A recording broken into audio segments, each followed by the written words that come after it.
Hey everybody, this is Dan. And this is Ron. This is a nominee questionable movies, and today we got very special guests. We got Mr. Trent Harris, director of many movies since I think the first one was in 1983. I want to say. Oh, it was before that. I mean, the Before first that. one, yeah, the first one was like 1970. 19. Whoa. Okay. Oh, Yeah, I was just a kid. I think probably the first one on IMDb is something in the 80s or something like that. But yeah, no, I started making movies when I was about 17 or 18. Oh. And what kind of movies were you making back then? Oh, I love to tell this story. Super 8 shorts or like the first movie I made, I got started. I saw an Ingmar Bergman film, The Seventh Seal. And I'd never seen anything like that before in my whole life. So I went and I found a film teacher and I said, what is this about? They're not speaking English. They're in weird costumes. You know what? I'm really interested in this. And so he handed me a camera and said, go out and make a film. And he gave me a little roll of film. And I realized I didn't even know which end of the camera to look through. And he says, look through there and pull that little trigger. So I went out to the Great Salt Lake and I took pictures of mud that was floating around on the surface of the lake. And then I brought them back and painted a basketball white and hung it from the ceiling and projected the mud on the basketball. That was my first movie. It's kind of brilliant, really. Yeah, I've never seen that done on that. I've seen like multiple projectors before, but yeah, usually people are screwing around with like the projector, not the screen, right? Yeah. That's. Did you go so far as to name the movie? Mud. Mud. Okay, that's a great name. Mud. Very, yeah. Followed up by dirt later, and eventually water. I think I did what do you call it when you do three of them? A trilogy. That was your first trilogy. That was yeah, that was the first one. I wish I had that film still. It'd be so much fun to watch. But it was shot on Super 8, so I don't know what happened to all my Super 8 movies. Disappeared a long time ago. Well, that's too bad. Yeah, it would be a hoot to watch. So. Yeah, it would be. And then we could put them on IMDb. Oh, there you go. Actually, we could still put them on there. They have names. You have dates. Why not? Yeah. Well, no stars in these, but no. Do the ball, water, and mud and dirt have a name? So. Well, there's lost silent movies on IMDb. There's like that version of The Great Gatsby that must have like burned up in 1925 or something. That has an IMDb page, but like I think that's considered lost. Huh. So you could probably you could put mud, dirt. Yeah. Oh, you know, I've made more than 140 films if you really started adding them up. Wow. So I don't think I want to put them all on there. I mean, a lot of them are documentaries, a lot of them are some television journalist stuff, and a lot of shorts and experimental films and stuff like that. And what I've made 8 or 9 features, something like that. But then a lot of other stuff. I'm making films all the time. I was working on one this morning, actually. I think I've worked on a film almost every day since 1970 in one way or another. You know, I just enjoy doing it so much. And so after you saw The Seventh Seal, you just sort of, it was off to the races. It was off to the races. It was, you know, when I was a small boy, I changed the marquee at the Romance Theater in Rexburg, Idaho, and I'm 8 or 9 years old. So I got free for that. I got free to see the movies for free. So I saw every Doris Day, John Wayne, you know, Beach Blanket Bingo, Japanese horror film. But when I saw The Seventh Seal, I was like, oh my God, what is this? And it was so, you know, so different and so wonderful. Yeah, that's funny. I think the first time I ever saw The Seventh Seal, I was probably like 10 years old. Oh boy. 10, 11 years. Yeah, because my dad, he couldn't remember anything that was in movies, but he just remembered like enjoying them in college. Oh yeah. Right. So he was taking it as like Clockwork Orange. That was the thing I remembered. And, you know, I saw that when I was like 10 or so. And I remember seeing the Seventh Seal. And the only frame of reference I had in my head for it were like those parodies in Bill and Ted. Oh, right. Like that one Woody Allen movie. And so I thought it was hilarious because I didn't understand any, like I laughed really, really hard. And then I watched it again like 8 years later and I was like, oh my God, I was like a horrible person when I was 10. You know, I was like a pretty awful person, I guess. I don't know. But yeah, so then you moved on from, or I guess you didn't really move on from shorts. You're still making shorts, but then you added some feature length stuff to the repertoire. How did you get started with the making features? Well, I got to a point where I decided I wanted to be a feature film director, so I moved to Los Angeles and went to the American Film Institute, which was that place was great. It was like boot camp for filmmakers. And I learned a lot there and ended up, writing scripts and things like that. And after a very long and torturous period, I finally got a shot to do Reuben and Ed. So that was the first feature film. Mm-hmm. It bombed at the box office horribly. The critics hated that movie, and I basically got kicked out of Hollywood after that. It was one of the luckiest things. Yeah, one of the luckiest things that ever happened to me, actually.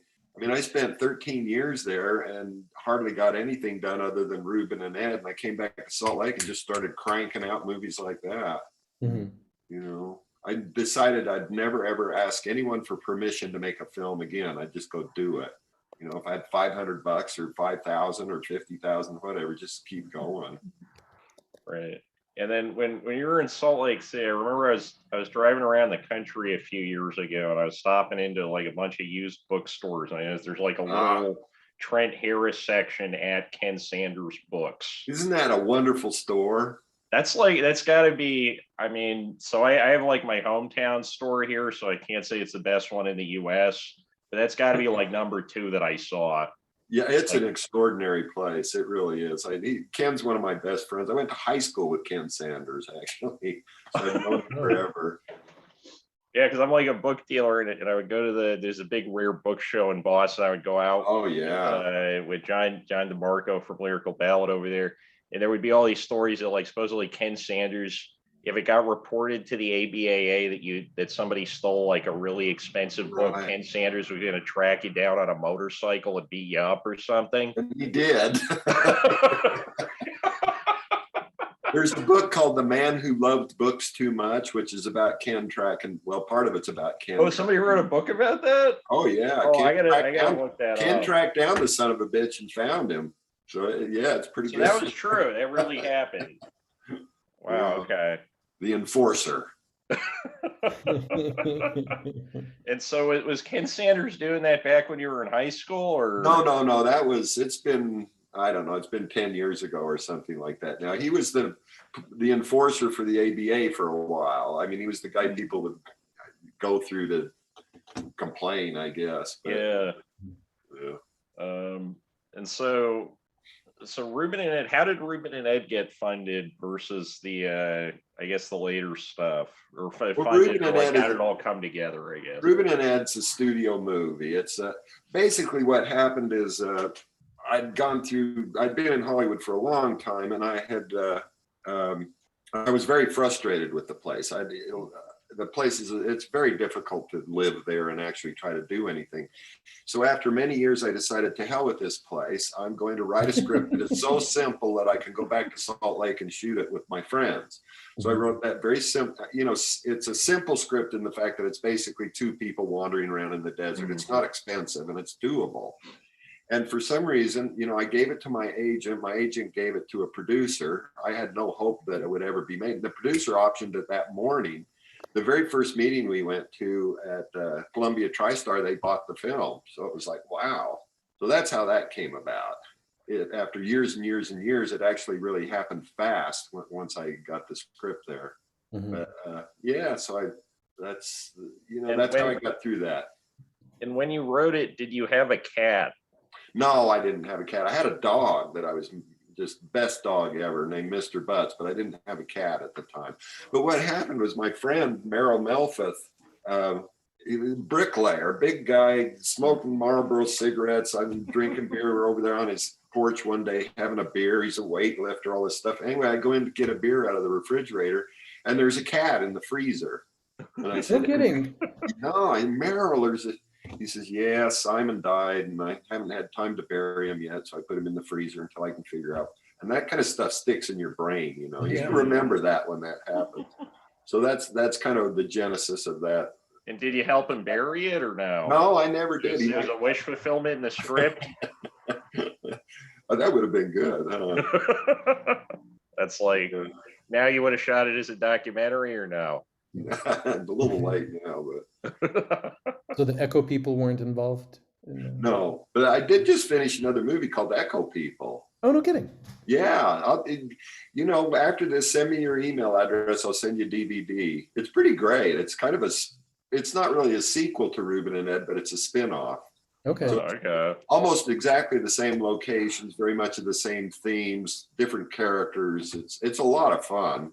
Yeah, maybe we should have reached out because we were looking around for like Reuben and Ed's not too hard to find. It's actually how recently did the Blu-ray come out? Because it looks a lot better. Because I saw it 10 years ago on like a VHS, and I didn't like watching it this time. I was like, you could actually tell there were like compositions. It's like a very visually beautiful movie. Yeah, I mean, the thing is that the studio never released the movie on DVD. So the only thing you could see were pirated things. Basically, I pirated my own movie sometimes just to get it out. But the DVD, or I mean, the Blu-ray looks nice, and it came out not that long ago. I'm going to say 6 months ago. So it'd been, what's it been, 30 years since that movie? I finished that film, and finally they put out a Blu-ray. I think it was because of COVID, quite frankly, and their revenues were cut down, and so they started looking in the closet to see how they could generate a little money, and pulled out Reuben and Ed. I mean, it makes sense. I feel like I've never shown that movie to people who didn't really like it by the end of it. Like it's a hard sell at first, but if you can get people in the room, they really like it. Yeah, it's one of those things you either like or hate. It took me 10 minutes. I didn't need the whole thing to start to like it. So, yeah.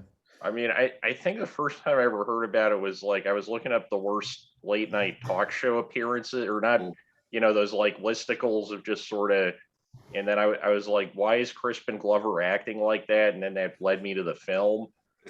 And did he tell you he was going to do that before he went on Letterman, or I imagine he didn't tell anybody? I knew he was going on dressed up like Reuben, I think, but the rest of it was what it was. How close is Crispin Glover in real life to Reuben? Well, I'm probably closer to Reuben than he is. Oh, okay. Do you have did he like model it method style after you? Was he like following you around for a while? What's that? Did he like model it after you method style? Was he like following you around for a while? No, he came up with that. I came up with the shoes, and he came up with the costume, and I wrote the script, and away we went. It was a lot of fun. And so shooting that in the desert, were there a lot of technical complications? Because it doesn't look like you're that close to civilization at most points. No, we're way out in the middle of the boonies, but it's actually it can be easier to shoot outside than inside, depending on the weather. If the weather cooperates, shooting outside is actually a lot easier. You can move faster. You're not dealing with lights, but you are to a certain degree. But that's mostly originally Peter Boyle was cast in the role of Ed, not Howard Hessman. Oh. And after about 10 days of shooting, Peter had a stroke, and I had to recast quickly. So like stroke or heat stroke? Like a stroke. Oh, yikes. He recovered, but he couldn't get through the film. So I'd planned this film. That desert is really, really unbearably hot in the summer, and it's freezing in the winter. So there's a window of opportunity, which is usually late October is the first perfect time to be out there. But Peter had the stroke, and that pushed us way late into October and even into November. And so it started to get really cold. And there are actually shots where you can see snow on the ground.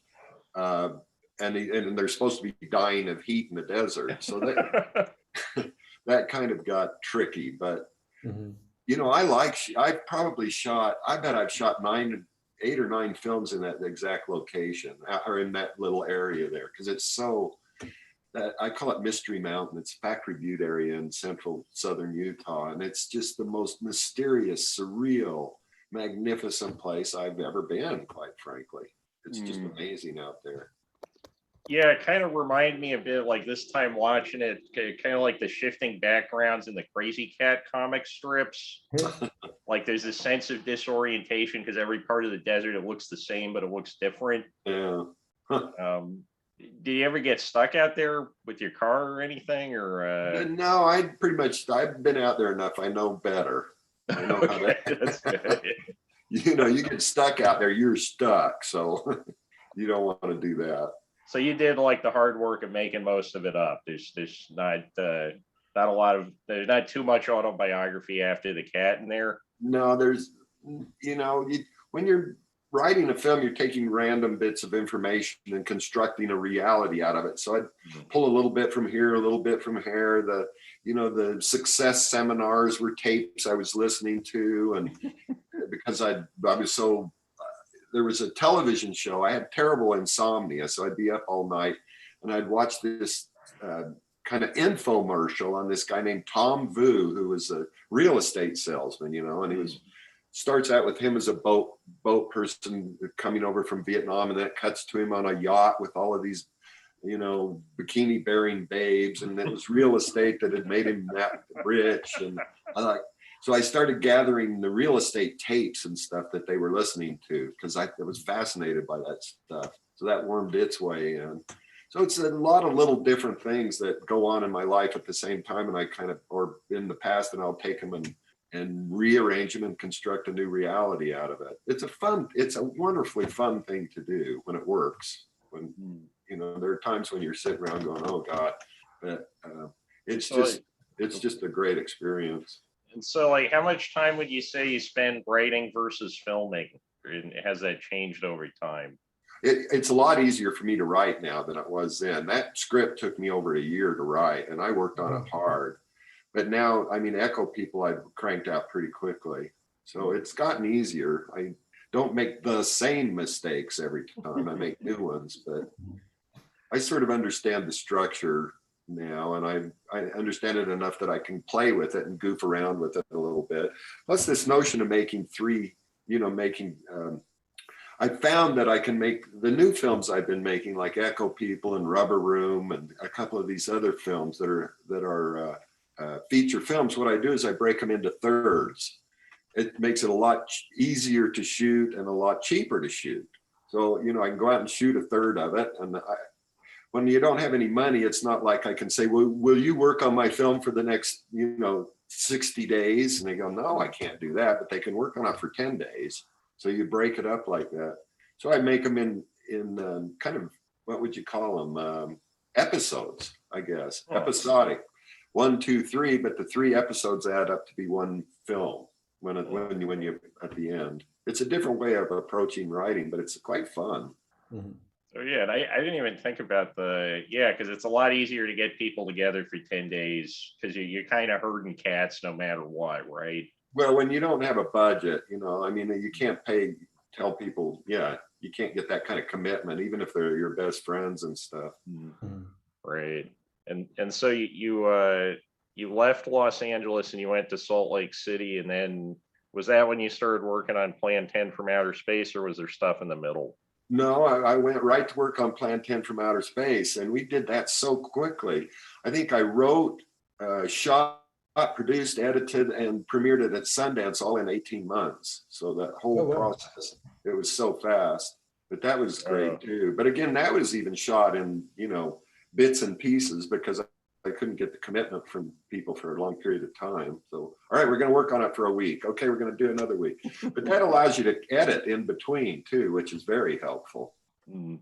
But yeah, Plan 10 was really a lot of fun. That, Karen Black's in that, and she did a small part in Reuben and Ed also. And she heard that I was shooting a movie, and she called me up on the phone and said, Trent, I heard you're doing a movie. And I said, Karen, you got to understand, I don't have any money at all. And she said, don't worry about it. I'm going to be up there on Friday. Make sure I have a part. It was like, oh, okay. Oh, great. She's so wonderful. Everybody should miss Karen Black. She was great. I've always enjoyed everything that she's been in, or at least enjoyed her. Exactly. Yeah. She was Ed's wife. She was Ed's wife in the movie, right? Yeah. Ed's wife and Reuben and Ed, and Nehor in Plan 10 from Outer Space. I mean, if she was alive, I'd still be working with her. Believe me, she was just a delight. Yeah. So I saw, warning about the title. I saw Plan 10. I've seen it twice. Once more recently on Cinema the Damn Social Cinema, Matt Cornell's. Oh, right, out of Amsterdam. Out of Amsterdam, yeah. Matt says hi, by the way. Oh, good. Yeah, Matt's like a friend of the podcast. He's been on here a few times. And he was like, you need to go talk to Trent Harris, and here we are. Yeah. But I saw it first. Oh, sorry, go ahead. No, I just wish that I understand that the cinema has been closed up now in Amsterdam. Yeah, cinema closed. That's a heartbreaker. Yeah. It sucks for Amsterdam, but like the bar trivia went online.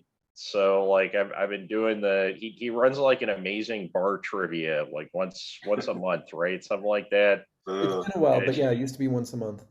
And it's like at 2 PM where I am, so it's like a little surreal doing bar trivia that early in the day. But I'm really enjoying. If Amsterdam didn't appreciate it, there's a lot of he gets an international audience too. He's got it was like a pretty geographically diverse group the few times. Yes, apparently, if you saw it, Ron, and there, then it is definitely diverse. Yeah, that's true. That's true. I watched it from here.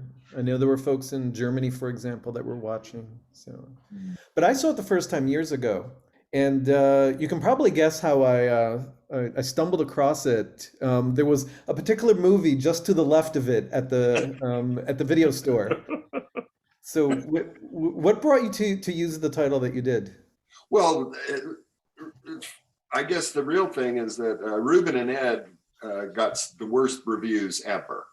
The Boston Globe said it's the worst movie of the decade. The guy from the LA Times said the person that had Crispin Glover suck on an odor eater should have his driver's license taken away. I mean, it wasn't that they didn't like the movie, it's that they hated the movie. And that just really pissed me off. It's like, really, what's the hate about that film? I mean, you can not like it. Anyway, I decided, what I'm going to do is everybody says Ed Wood made Plan 9 from Outer Space is the worst movie in the world. And I said, well, I'm going to make Plan 10. What are they going to say? It's worse than Plan 9, which would be the best publicity ever. Yeah.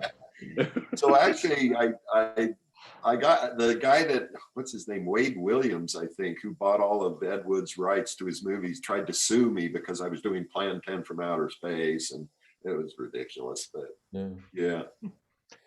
And so how did the lawsuit end? Oh, like Ed Wood's movies, kind of. So I actually really like some of Ed Wood's movies. I think he's, that Glenn or Glenda, I Changed My Sex is one of my favorite films. Yeah. I mean, my God, that's an amazing movie. Right. People remember him for Plan 9, but what they're really missing out on is Glenn or Glenda. I think so, yeah. He's a real character, that guy. Yeah. I mean, you try to make a movie that people are talking about 70 years later, It's hard to do. He did it. Because there's like plenty of mediocre movies that nobody remembers from around that period. I mean, I'm sure. Yeah, I'm trying to think. I was just watching like The Great Rupert the other day with it's got Jimmy Durante. There's this really early like Ray Harryhausen. Like it looks like he just used an actual dead squirrel and he was just stop motion animating and it just started dropping money out of the ceiling. I'm like, this has some Ed Wood vibes here, but nobody remembers that movie. Yeah. Although the squirrel, the animation on the squirrel is like, it's really good for. I don't know if it's a real dead squirrel, but it's like it's enough to be unnerving. But yeah, so you made that. And how was the reception to that? I mean, I guess it made it into at least the video store that Ron was going to. Yeah, I mean, he got into Sundance, and the problem is that it was about Mormons. It's a science fiction movie based on Mormon doctrine, and at that time, that was like, well, you can't do that. That was Battlestar Galactica. That got on national TV for a few years. Yeah, it's not quite the same, but I mean, they come out, 20, 30 years later, the Book of Mormon is the biggest thing on Broadway, and right. anyway, and it was shot on 16 millimeters, so a theatrical distribution was really difficult. So it got a small video distribution deal, but not much. But it's amazing. It still has a life. I sell DVDs of these things, and people think DVDs are dead, but they're not. Believe me, they're not. There are people out there that collect them. There are people that want to give a gift, to someone else, and a stream just doesn't quite do that. So the Plan 10 is still alive and kicking. It's after all of his time. I think I sold 2 today or something. It's pretty good. Well, it's not like I'm getting rich, but they're getting out there still. Sorry, you're doing that all yourself? Yeah, I just make the movies, and then I burn the DVDs, and I make the boxes, and I make the posters, and I make the inserts, and then I put them up on my website. And so you got like boxes and insert, like it's a good one, because I know I've ordered movies from John Jost before, and it's usually like it's just like a disc in a paper sleeve. Sometimes he prints something on it, and then like I don't know how he gets the menu thing, and he must be using some kind of DVD maker, but like there's like 8 screen menus, and sometimes they'll like break in the middle. Oh no, I don't do that. I actually enjoy packaging. I enjoy making the boxes and the graphics and everything. I think it's a lot of fun. And then, I write reviews on, I've learned that the best way to get a review is to write it yourself. So I write like, perhaps the greatest film ever made. I just did that. I just finished a short film called Revenge of the Virgins, and I've made the box and everything. It's really fun. And then I wrote that as the quote, perhaps the greatest film ever made. It might be, actually. Yeah, I mean, I think it's like a mood thing, right? Like I think Keith Richards said, like, every rock band is the best band on earth for like 30 minutes one night, some random point in the time. Only Doctor Who knows when they were, but so where can people find these DVDs in order them? Actually, it's really easy. If you just Google Trent Harris films, it comes right up. Okay. I mean, it's not hard to find in there. I've got I've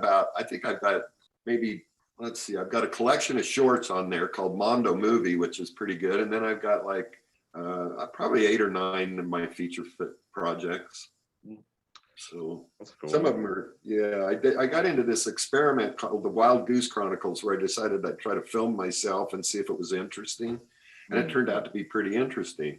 So it's this me kind of wandering around everywhere from the Salt Flats to Timbuktu to, it's a neat piece too. That's skillful. The last guy we had on who did that, it like ruined his marriage. Yeah, well, luckily I'm not married. Okay. that's the secret to making autobiographical movies, I guess. Yeah, because it looks like actually it's the secret to making movies. Period. Keep your life simple, and your passions can be a little more complex. So I've got no dad, I've got no wife, I live in a cheap place, I drive an old car, and I make 100 movies that nobody watches. And so the autobiographical movie, is that like you finished that, or? Yeah, it's done. It's called the Wild Goose Chronicles. And then there's another one called Mondo Movie, which is another sequence of that kind of stuff where I go around and kind of film what I'm interested in. They're fun, actually, but. And so do you try to sell them to festivals, or do you just go straight to the homemade DVD thing now? Festivals are. Or sell to festival. I never actually got into a film. I made a few movies, and then I was just sort of like, so many of the film festivals are rackets, quite frankly. And if you don't get into Sundance, good luck on anything else. And then if you look at the major festivals, they're all showing the same films, the same 8 films, and they're the ones that were shown at Sundance. So it's the programmers are not what I would call ambitious, or they don't take many chances, and it's expensive. And if you're in a festival in Europe or South America or something, it is a different experience. But American festivals, I do not enter film festivals anymore. I'll go if they invite me to come and they'll show my movies and stuff. But I'm not going to send them $100 to not look at my movie and send me a rejection letter. You know, I've done that before. I'm not that crazy to do it again. Yeah, I did that once, yeah, and I was just sort of like, okay, it's $250 stand. I forget what festival. It was like nuts, yeah, because there's no name, they're not getting much out of watching it if they actually watch it, I don't think. But and I was just sort of like, okay, I could spend $250 on this, or I could spend $250 just giving it away to people. Yeah, or right? buy beer, hell. Yeah, because you could buy like a few hundred blank DVDs for that money. I mean, you could buy 1,000 blank DVDs for that money at this. If you get into the festival, then they show the film, they charge admission, and they get 100% of the door. Mm. It's like, oh, this is a good deal. Right. You're charging me to show my movie, and you're keeping all the money. Oh. Right. It's like going to college and getting an internship or something. Yeah. We're charging. Dan, we've got a new business coming up, right? Oh yeah. We're announcing the Menominee Film Festival. That's that we figured out how to get rich off this thing finally. I mean, 10% as a finder's fee, kind of. That could be a fun thing to do at some point. I got access to like an empty parking lot. I have a projector. Well, I started a film festival. It's now in its 30th year. It's called the Bicknell International Film Festival. And it's the smallest film festival in the whole world. And it takes place in a little tiny desert town of Bicknell, which has got about 150 people, but they've got a theater. And we have a parade and a swap meet, and we show 2 films and have a big party. And it's turned into kind of a big deal. People come in from all over the place. Oh, that sounds fun. Yeah, it is fun. It's really fun. A parade is a great idea for a film festival. We do not have enough parades in this world. Yeah, because I've been running like a film society out of my living room. I don't know if there's room around here to have a parade with anybody like not getting hit by a car, because I'm right near where all the trucks go through. But we were trying to figure out, like, I got a miniature popcorn machine. We're just trying to figure out how to trick people to come in here so they'll watch stuff like Reuben and Ed, right? I love that idea of projecting in parking lots. I've done that before. It's really fun. You turn them into we did that during COVID. We turned the parking lot into like a little drive-in theater, and people would come and we had a screen and they could listen to the sound on their radio. It was really fun. Worked great. Oh yeah, I haven't figured out the radio thing. We did it in the backyard once or twice, and I just took out because I buy and sell stereo equipment and books and stuff. So I have a bunch of old stereos lying around. So I just plugged one in to the garage, and then just had to be really careful to make sure it didn't rain. Because if it rained, I think some would have set on fire with how I had this stuff set up. They do that in Africa and places where they've got like a band, and they pull the band into the town, and the screen rolls down on the side. People come around in the village and they show the movie on the side of the band and charge people a penny and drive to the next village. It's kind of a neat idea. Yeah. That is pretty, yeah, that's like a thing I have like there's an abandoned van that was just sitting in the back for a while. Maybe I could like move it over 20 feet. That'd actually be really handy. Yeah, that'd be cool. So how did the film festival come about? That's I didn't even know that. It was I react against things a lot, and I was sick and tired of Sundance, so I decided I'll start my own damn film festival. And the place I started it at, one of the reasons we picked Bicknell was because at the time when we started it, you could not get cell phone reception there. And I thought, that's the place. And so do you get submissions, or is it just like 2 films? No, I just picked, like this year I picked my 2 films, but I did Reuben and Ed and then Echo People, because Echo People's kind of a spin-off. But it's usually come up with a theme, like one of them was Japansters, and that was movies about Japanese monster movies that we got out of Toho, some of those wonderful, another one, it was giant insects, so we had big bug movies. And when we had the big bug movies, we had a lady come down from the zoo who cooked up insects for the audience to eat. It was, and when we did the one on flying saucers, there's an organization called Muffin, which is Mutual UFO Society or some damn thing like that, network. And she was the president of that, and she came down and explained how aliens were invading us, and it was really good. Oh, I didn't realize there were people who gave did she have like a PowerPoint or? No, she's very serious about this, and she stood up and then really explained why there were crop circles and the whole 9 yards. And she had an entourage of, I think they might have been aliens, quite frankly, but. So it's an advocacy organization, really. I guess. No, it's an educational organization. Okay. Educating the public, We come in peace. We like it. It's wild. Maybe we should have the head of the UFO Society on. Yeah, it's called Muffin. MUFON, okay. Mutual UFO Network. I think that's what it is. We can they get really serious about it. Like when I was working at the bookstore for a while, that was like, because I was running the mail order online side of things, and it was, also the guy who owned the bookstore was like a Gnostic, so he refused to shelve like the Satanism books because he said it was black magic. But he was, for some reason, in the 80s, he was buying, I found it was one of those bookstores that had been around for a while, so there's just like layers and layers of books and piles and stuff, and so I'm digging. It's like actual archaeology, and I found just boxes and boxes of just like all these really weird looking old books where just like Satan always looks like a hairy penis. But the UFO books, we would get like 5-10 of those would move out the door every week or so, and they were paying good money for that. That was the only kind of book that anybody was like paying serious money for, it seemed like, around 2008. Well, there's always the Sasquatch bunch too. They yeah, that stuff. Yeah. That's wild.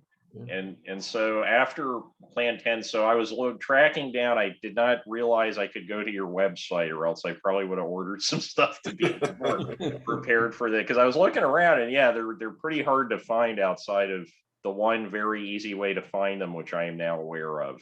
Yeah, I don't stream my movies. Except for I'll do a bunch of short stuff. I've got a YouTube channel called Coconut Monkey TV, so I'll stream my little goofy short stuff there. But the feature length stuff, I don't stream. And so when you're producing it, it looks like, at least according to IMDb, you get a feature done like every 3-4 years. I haven't looked at IMDb, so I'm not sure what they have on there, to tell you the truth. But, right, because usually they register the stuff when you send it to festivals. So I know I've made some stuff where I didn't bother sending it out, and it didn't. And there's some stuff that I had nothing to do with, because I have like a really, right. I have like one of those names where they probably, if I was in the witness protection program, they wouldn't change my name. So I've got a pretty beefy IMDb, but I think like 3 of them had anything to do with me. Yeah, I don't know. I guess I should check that out, but I don't know. I guess I don't care what they put up. And so, what kind of screenings? I guess Rubber Room was the last finished. No, let's see, how'd I do it? There's Plan 10, or no, Reuben and Ed, then Plan 10 from Outer Space, then Beaver Trilogy, then Cement Ball of Earth, Heaven and Hell, Luna Mesa, Rubber Room. What am I forgetting? Echo People. Seems like I'm forgetting something in there. Anyway, that's kind of in that order. I am forgetting something. Delightful Water Universe is another one that was in there somewhere. And so where do you usually screen? Like you got the small film festival. You get booked at film forums and stuff like that, or? Oh, once in a while they'll show around.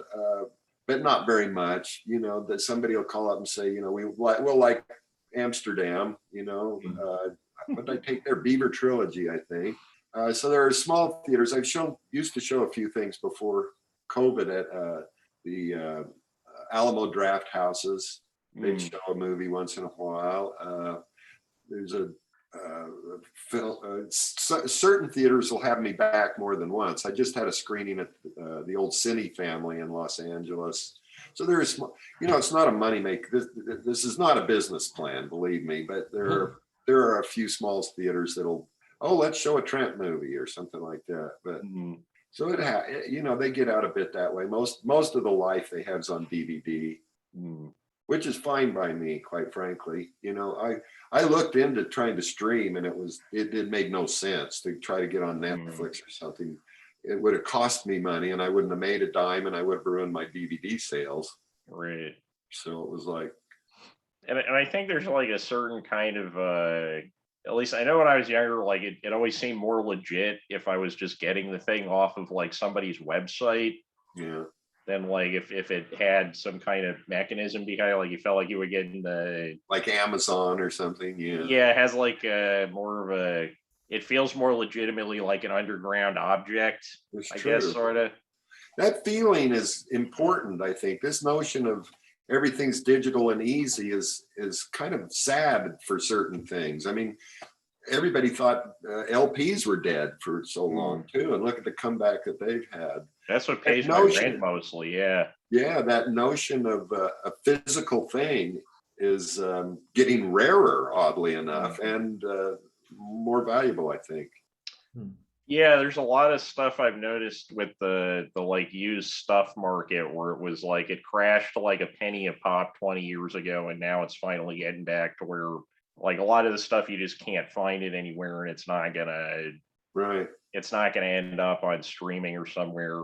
Like with books, I mean, there's like a lot of books that just never got put into the internet because it's such a niche subject, right? Yeah, sure. So do you collect DVDs at all, or? No, not too much. I've got a small collection, but I go to the library here. I'll go to the library 3 or 4 times a week. They've got 25,000 DVDs at the library, and they're free. You can check them out for months and months. There's no such thing as late fees anymore. It's a remarkable resource. And I don't even really stream Netflix or anything. I do a little bit on Hulu once in a while, but I don't know. I enjoy the browsing at the library and picking out things that you'd never see. Yeah. Like Ron said, how he found Plantenna, or I think it was Plantenna was because you were looking at one and then there was something next to it, and it's like, what the hell is that? Yeah, that's nice find. What's that? It was a nice accidental find. Yeah, that happens, doesn't it, sometimes? Yeah, that's what I miss about the video. I mean, we did a whole episode about when the video store in town went out of business. I just bought up like a ton of, when they were liquidating stuff, just like whatever the weirdest looking thing. That was how I saw Shark Attack 3 for the first time. The one where the what is it? The water skier gets eaten by the shark. It's like the worst CGI I think I've ever seen, but it's like kind of perfect. But yeah, I remember having to dig around and like going on internet forums, and it's like I have a VHS tape of like, here's Lenny Bruce. Here's like an hour of Lenny Bruce when he's high. What can I trade this for? Like that, it's like prison currency. Well, I guess that's probably not what they're trading in prison, I don't think. But well, no, I still get people once in a while emailing me trying to get a VHS tapes. It's like, no, I don't have any. Wow. So yeah. Is that the next thing? So LPs are back, and VHS tapes next. Well, it's weird. I teach one class a year at the University of Utah, and I've got a few students, and they're talking about VHS. They're literally talking about, I've got an old VHS camera I want to shoot it on because of the way, it's all bullshit, but they're, for some reason. I knew a few guys in Brooklyn like that where they had like 5 VCRs piled up. And they want to shoot on that. It's like, okay, go ahead. And I've had a few of those cameras. I've never found a working one because the motors give out in those things so easily. I got something to show you. This is one of my cameras, early cameras. Isn't that beautiful? That is nice looking, yeah. Yeah, it's an 8mm camera.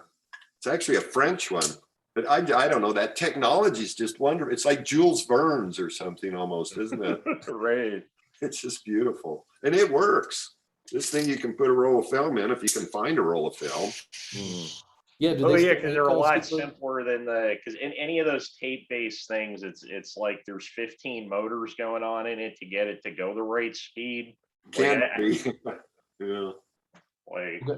I used to make, when I was a kid, I used to make Super 8 films, and the 3-minute reels.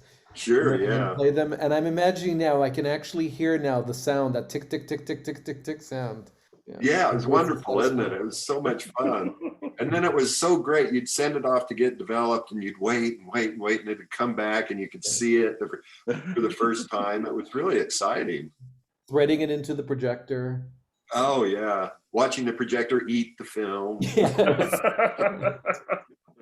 There was that little button so that when the film got stuck and it started to melt, you could stop it, from melting. Oh, yeah. So you do most of your shooting on digital now, or are you still? Oh yeah, I mean the last film I did was Plan 10 from Outer Space, so that's been 25 years ago. There's no way I am not interested in shooting on film again. I mean, people that romanticize about shooting on film, it's because they've never shot on film. Right. It's like really, it's a fucking nightmare. Yeah. And so like what kind of digital setup do you use now? Well, I bought a camera, gosh, it's been 15 years ago that I used up until this year. It finally died on me. But what I do is I decided I wasn't going to buy another digital camera because they're too expensive and they get obsolete so quick. So I'll just, for each project, I'll bring on a camera. Actually, Echo people, I think we shot with 4 different cameras, maybe even 5. So yeah, so many people have cameras right now and they sit in their closet for 11 months of the year. So, they're happy to get them out and shoot. So, I kind of, beg, borrow, whatever, a camera, and away we go. Mm-hmm. But I can't keep up with them, quite frankly. They change so much so fast. And I don't want a camera that's got, 15 buttons on it that it's like, what the hell? I just want to change the exposure. It's crazy. Right. But there's some people like that technical stuff. They love to push buttons.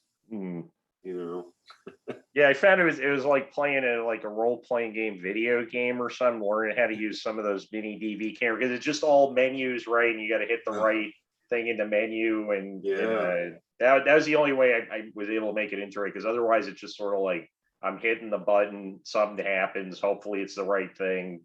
God forbid I need to match any shots later. Right. No, it can be overwhelming, that's for sure. Mm-hmm. Mm-hmm. So oh no, go ahead. Oh no. I was improvising. I didn't actually have a question finished. You go first. I have a question that's not directly related to filmmaking, but I hear that you had an experience that involved a car, parking, and Tom Cruise. Oh, where did you hear that? That's funny. It was from Matt, actually. Yeah. I mean, it's a very long story, but somehow I got invited to Madonna's wedding. Believe it or not. Nice. So this was at Point Doom, which is appropriate, at Malibu.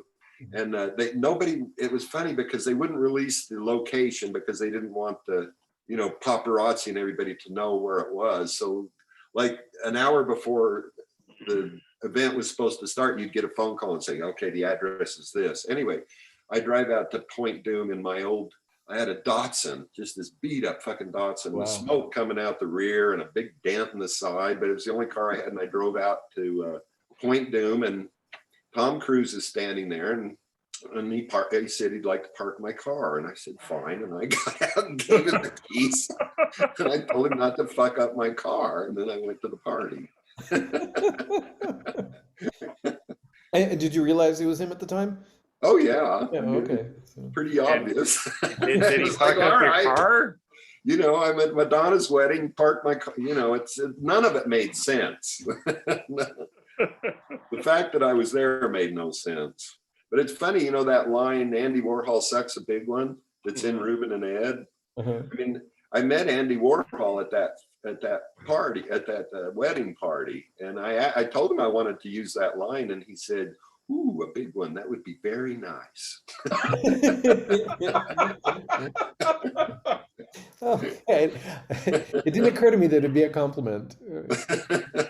I was going to ask about that, yeah, because I couldn't tell if it's like hard to tell if it's like if it's pro or anti Warhol, but like, you know, I love Andy Warhol stuff. I really do. I've got books and books of his artwork. I follow that period, particularly around the late 70s and 80s, and him and his factory stuff it's fascinating. That guy, a lot of people don't realize the amount of work that guy did. That guy was a workaholic. I mean, he did a lot of stuff. Well, I've always admired him and his work. Yeah, there was a story. I was watching a bunch of Andy Warhol documentaries the other day because I watched that Velvet Underground documentary, and then I was looking around for stuff. Yeah. And yeah, there was like a story where like part of the reason why Lou Reed got so pissed at him that he fired him as his manager was he would show up to the factory, and then Warhol would be like, "How many songs have you written today?" And he'd be like 10, and Warhol would just be like, "Make it 15."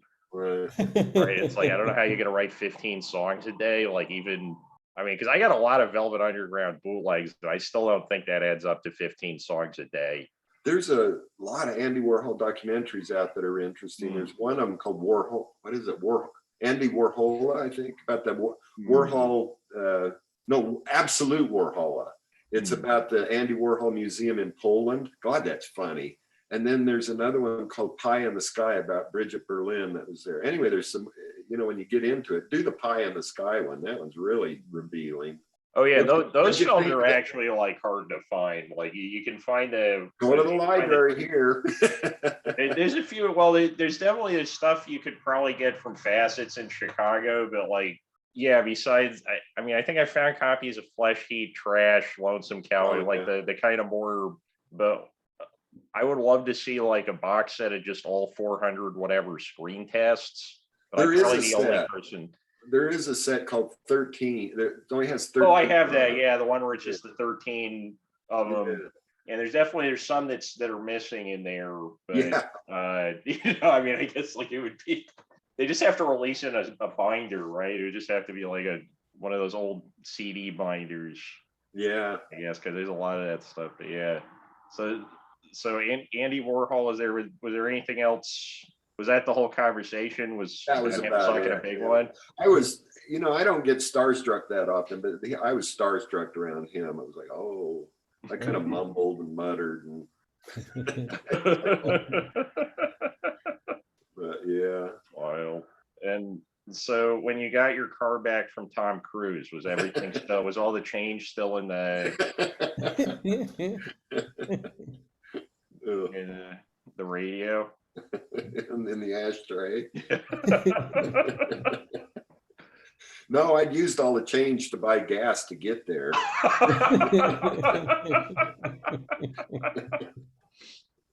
think there was $1.68 in there, and that got me there. And then you had to like hitchhike home, or oh God. They fed you well, at least, right?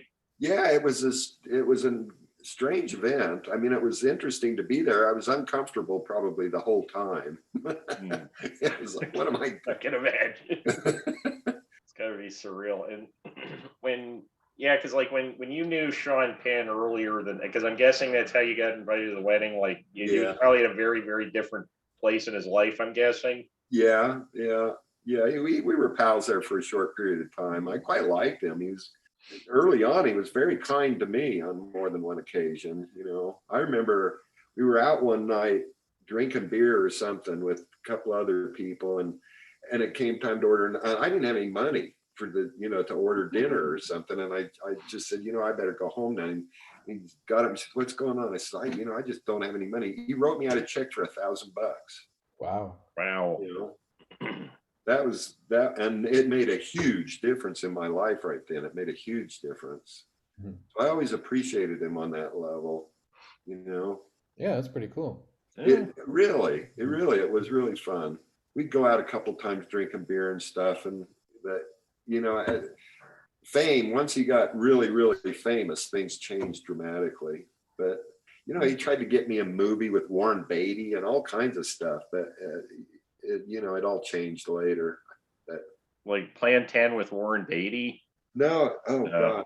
It had to do with this movie called Honey Bear, I Think I Love You, which was Sean calls me up about 2:00 in the morning. And he said, "Did Warren Beatty just call you?" And I said, "No." And I hang up and it's like, "What the hell was that?"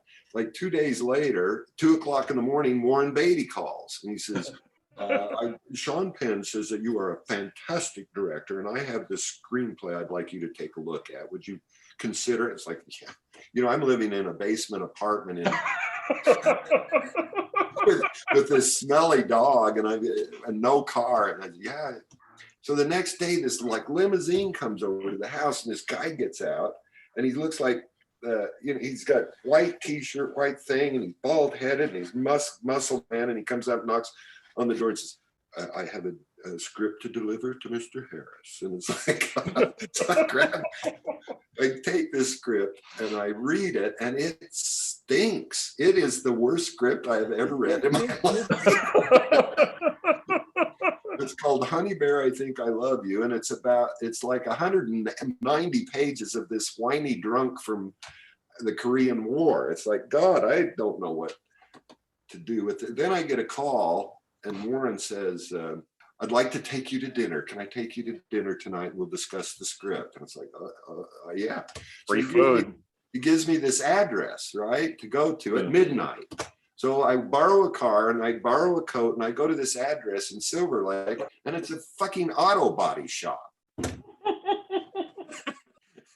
I'm sitting there and then I watch and people are going in the auto body shop. So I walk over to the door and there's this great big bouncer and I say, "Yeah, this is going to sound ridiculous, but I'm here to meet Warren Beatty." He says, "Oh, come right in." So I go in there and it's like this secret underground nightclub with all of the biggest stars and players in Hollywood in there. And I sit down, it's me and Warren and Madonna sitting at this table and I'm going, what is wrong with this picture? You know, how, why, where? And there's this line of women lined up to talk to Warren at the table. And Sean and Madonna getting some kind of spat because he's smoking or something. Anyway, this goes on and on and on until about 4:00 in the morning. And everybody's gone. And Warren looks at me and says, "Well, what'd you think of the script?" And I said, "Well, it's a little long." And he said, "You should have read the first draft. You would have wanted to kill that arty son of a bitch." And then he says, "I got to go." And he gets on a plane and disappears to New York. And we're supposed to get together and do blah, blah, blah. And finally he calls me up on a phone and he says, "I'm sorry I haven't been in touch with you, but my cousin got arrested for sodomizing a bird in Central Park." I'm not making this shit up. This is... Wow. Wow. Yeah. And I said, "Well, was it a good looking bird? Is the bird okay?" I mean, Poor Roy. And it went on like that for quite a while, to say the least, until finally it just completely disintegrated. But I forgot even how I got off on that one. But did the movie ever get made by anyone? No. I don't think Beatty had any intention of ever making the movie. I think what happened was he was trying to get into Madonna's pants. So he befriended Sean and Sean said, "Well, why don't you get this guy to direct it?" And he says, "Oh, okay." I mean, there's no way they're going to let me direct it. I mean, it's like, you know, this time Madonna wasn't up for the role of the ornery drunk guy. At this point, I'd done one short student film. It was like, none of it made any sense. But, you know, what are you going to do? Say no? You got to run with it and see what's going to happen. It was crazy. You got to see the secret auto body nightclub. Like, I never heard of that. Yeah, it was called Helena's. And I think what it was Jack Nicholson's girlfriend at the time. And her name was Helena, and she'd started this secret nightclub. Like Dante's Inferno going down there. Like, how many levels of hell can I get through here? Right. You had to like descend into that. Those were always my favorite dive bars when I was younger. Was anyone where you had to walk downstairs to like set the vibe. Yeah. I accidentally did that once, not realizing where I'm headed, and back in New York, and I ended up going there like at least twice a year, just, you know, a 5-hour drive just to go to that dive bar. What was it? It was called Rose's Turn. It's gone now. They had it was a piano bar with singing bartenders. Oh wow! Yeah, it was really fun. You ever been to Rudy's, that dive bar? Yeah, I went to Rudy's a few With times. the giant pig outside. Yeah, they got the Rudy's Red and the Rudy's what is it? They make all the beer in the basement and they give them to you in those like really tiny mugs.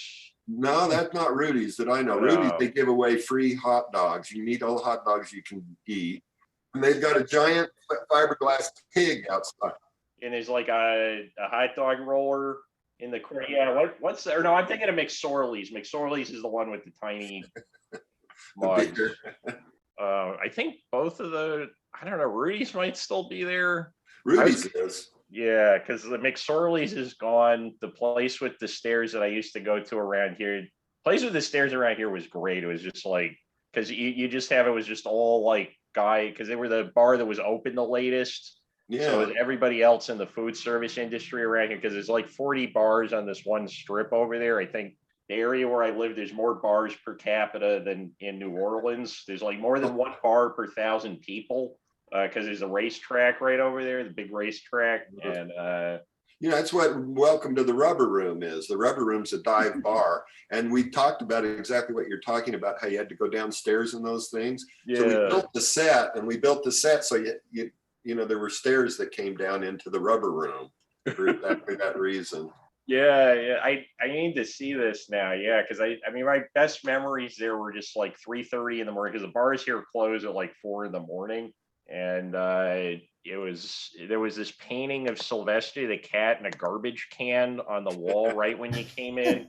And the maintenance guys, they would be like, like somebody was going to have to, drag him out of there, and they just look at Sylvester the cat in the garbage can. They're like, "This place gets me," They'd be staring at the Sylvester the cat.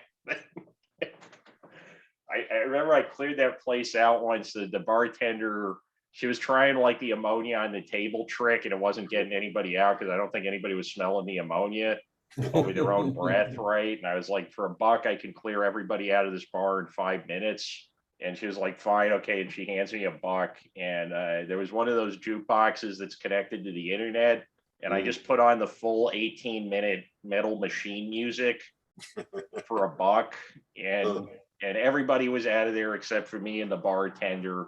And she was like, is this worth getting everybody out of here? But she was like, if you need a ride home, I can take the lawnmower and put it in the back seat. And I was like, it's all good.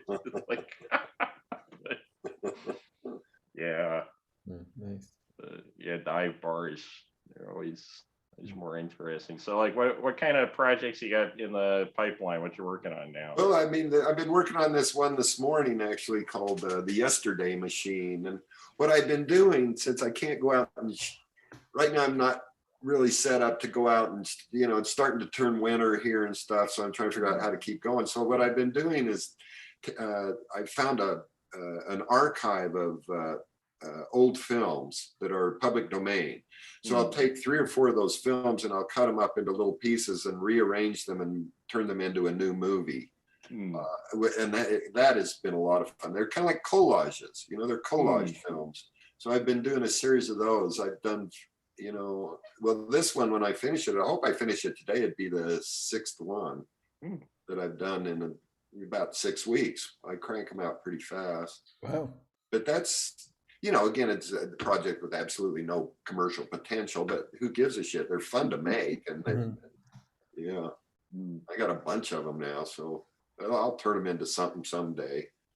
I mean, I think there's some kind of market, because when I was living in New York City, there were a few bars where they would show, like in the background. I think it was like, I think it was called Smash TV. It was just like this public access thing where it's like, here's every kick in a movie as a super. It's like really early supercut kind of stuff. But I mean, I think there's like something there, because like we're surrounded by media constantly, right? So seeing it remixed in some form, that's really important, because that's like a critical way of just engaging with that, right? The fact that you're around just moving pictures all the time.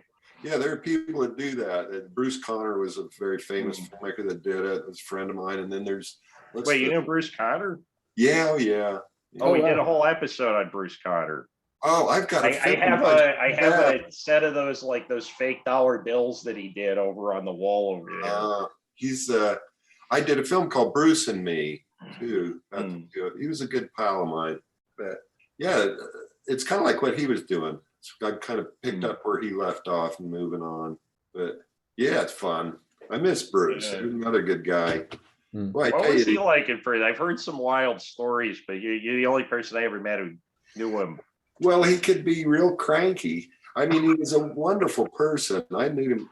There's actually I think there's something up right now on called Transom on the radio, and you can go on there and you'll see the story of how Bruce and I met and how our relationship developed. And plus, it's got the film I made, Bruce and Me. It's Transom, and I think it's called Transom. Yeah, Transom, I think is it.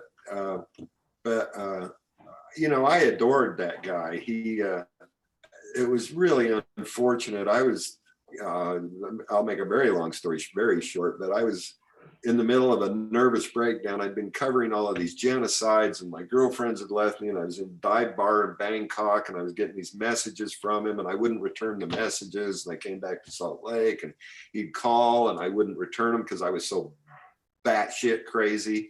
And he'd call again, and I didn't return. He'd call again, he didn't return them out in the paper. 3 days later, and he was dead.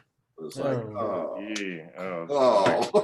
it was one of those things I will regret my entire life, you know?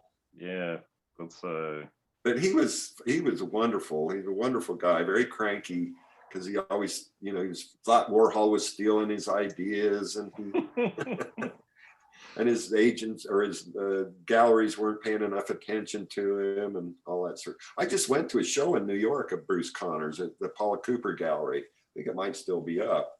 It was great. It might be worth check it. Worth a train, because I'm like a pretty short train ride from there right now. Well, look up the Paula Cooper's his gallery there, and when I was there in mid-September, so it hadn't been that long ago. But yeah, man, road trip. And I guess, like, to go to the other side of the story, how did you meet him? Well, there was another filmmaker friend of mine named Larry Roberts, who nobody knows because he died early on of AIDS, unfortunately. But Larry was a big fan of Bruce, and he said, you got to meet this guy. I didn't know who Bruce Connors was. I didn't know he was famous or anything. And we went to a sushi restaurant in Venice, California. And we were late, and he was mad, and he drank a couple of 3 or 4 sakis and just went face down on the table. He had a real bad liver problem, is what killed him, I think. So he was suffering from that. And then I got on it was my friend Larry was dying, and he wanted to go to Mount Rushmore, and I said, well, God damn it, I'll take you. So we get in the car, and along the way, I bought this rubber tomahawk, and I sent it to Bruce with a note that said, Dear Bruce, take this rubber tomahawk and shave your ass. And that was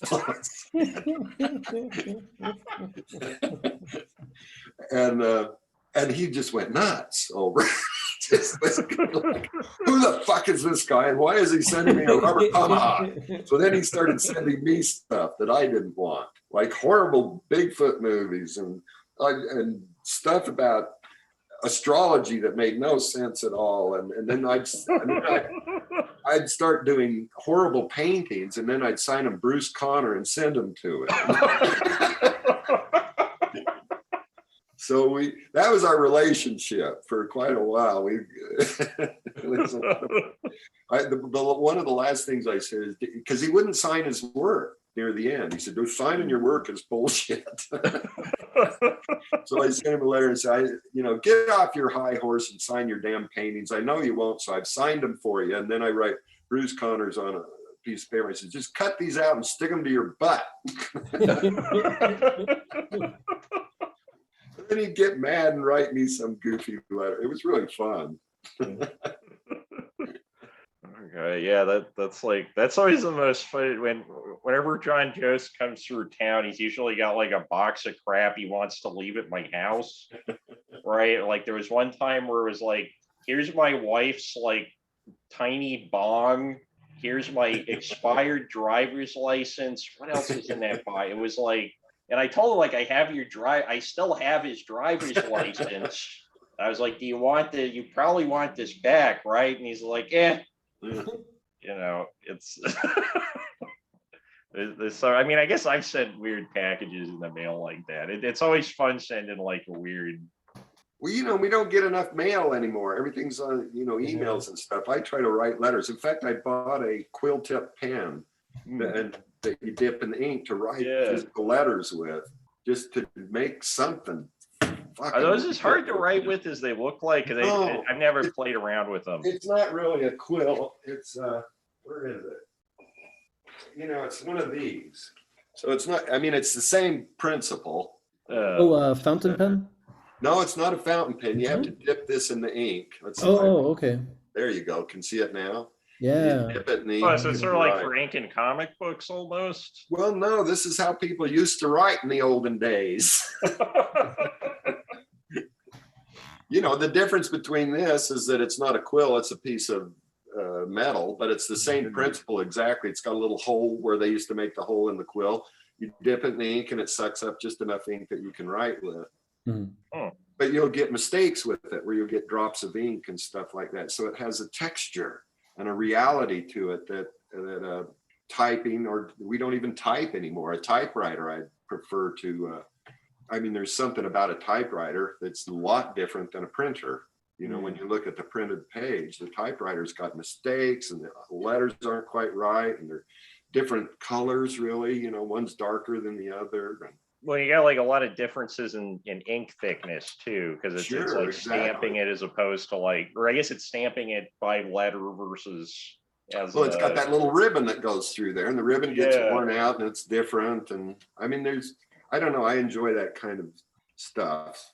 Oddly enough. Yeah, that stuff is like really because like a lot of I came across this really rare oh god, I got like people just drop stuff off here because I'm sort of like an informal Goodwill at a certain point when people realize you'll take crap out of their basement, it just starts showing up, right?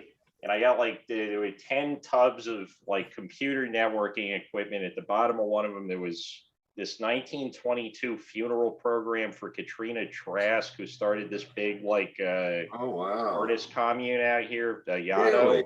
Yeah. That's a find. That's a find, yeah. And I can't figure out what to do it. Like I know but it was like that's the only book that was in it. Everything else is just like giant Ethernet cables, and at the bottom of it, there's just this funeral. And I can't imagine why would somebody counterfeit that of all the things you could possibly write. So I feel like there's not a lot, but I put the thing up for sale because I figure if it stays in my house, it's going to get in a pile and get ruined. Right. So I don't want the responsibility for this object. But I've had to look into how does the ink what did mistakes look like, right? Because that's really what verifying old documents is all about, is just obsessively how does this thing fuck up?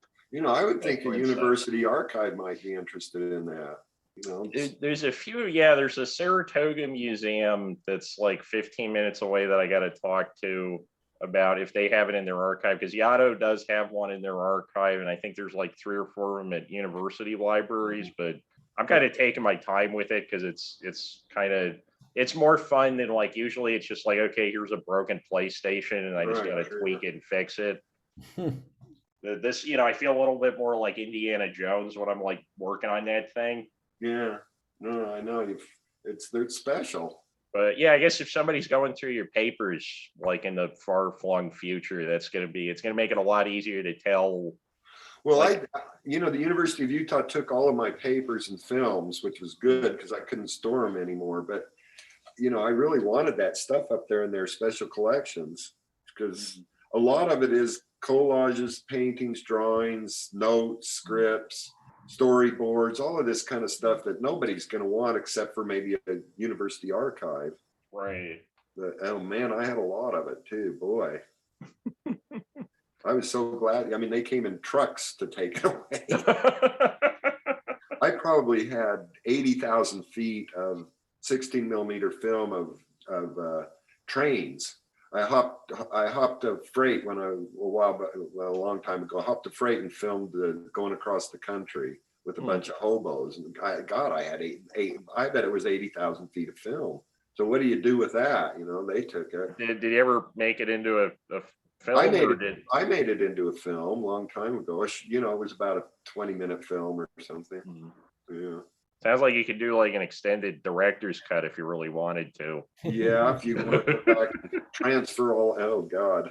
That sounds like a technical nightmare, but that's interesting. Yeah, because I had like, I never actually hopped any trains, but I had somebody offer me the crew change guide once. It's kind of like, what was it like actually hopping the train? Because it's, you know, being inside of a freight car going down the railroad tracks, like being inside of a washing machine. It's just like, I mean, it shakes your teeth out. It's just how these guys do it.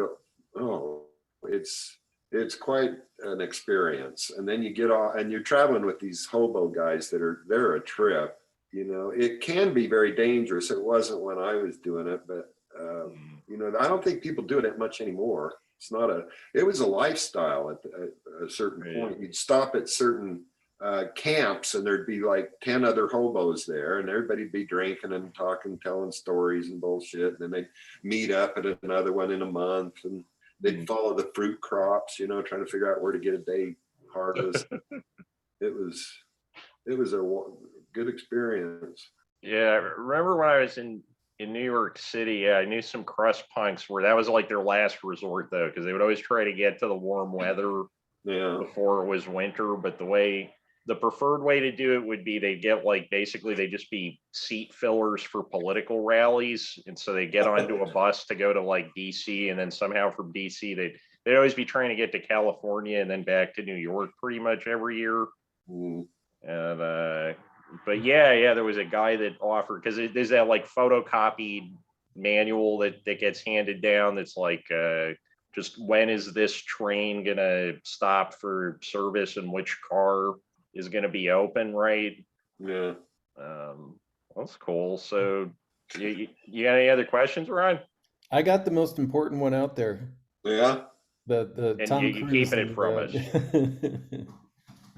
No, actually, well, no, the Plan 10 one, I've actually wanted to know for, I mean, it's been, what, a couple of decades since I 25 years. 25 years? Yeah. Yes, it's a premiered, yeah. So I've actually had that question in my mind all that time. So thank you. Question? Which one? No, about how you came up, why did you come up the with that title? Yeah. That was, you've answered an age-old mystery for me. Oh, good. Is there anything else that you like to share?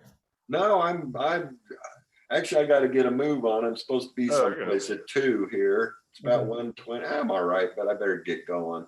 Okay. Hey, it's been a lot of fun talking to you guys. Yeah, thanks for coming on. Show. And go order some DVDs from this guy. Yeah, Trent Harris Films. Just look it up. They'll come right up. Right up. And the YouTube channel is Coconut Monkeys. Coconut Monkey TV. Actually, if you go to my website where you buy all the DVDs, there's a link to the TV station. Okay. So you just go there. You can also see some of my paintings and drawings and photographs. And excellent. It's kind of it's a beautiful site. It's really well designed. Yeah, I'll definitely check it out. I mean, it's echocave.net. That's easy enough. Yeah. And in the Echo people, are there any plans for screenings of that anytime soon? Well, I was supposed to screen it last Friday, but there's, the COVID thing. We were going to have a premiere here in Salt Lake, but they had too many COVID restrictions. They wanted limited seating, and this thing's going to. The way I've got it organized is it's almost like a vaudeville show. So you have an act that comes out, and then you show part one, and then you've got the hula hoop artist that comes out and does hula hoops and juggles plates. And then you go to part two, and then, there's these kind of old vaudeville acts in between that are live on stage in between part one, part two, and part three. So that wasn't going to happen. So I put it off because I think that, I think that's going to be a really fun way to have a premiere. For sure. Yeah. So, well, anyway, thanks for having me on, you guys. Yeah, been a pleasure. Thanks for coming on. Yeah, and keep an eye out for the traveling Trent Harris hula hoop Echo People show. If it ever comes near New York, I'm driving out to that for sure. Cool. So this has been Anomaly Questionable Movies. I'm still Dan. And I'm still Ron. And we'll see you on the internet next week. All right. See you guys later. All right. Thanks, care. man. Take Rock care. on, pioneers. Will do. Will do.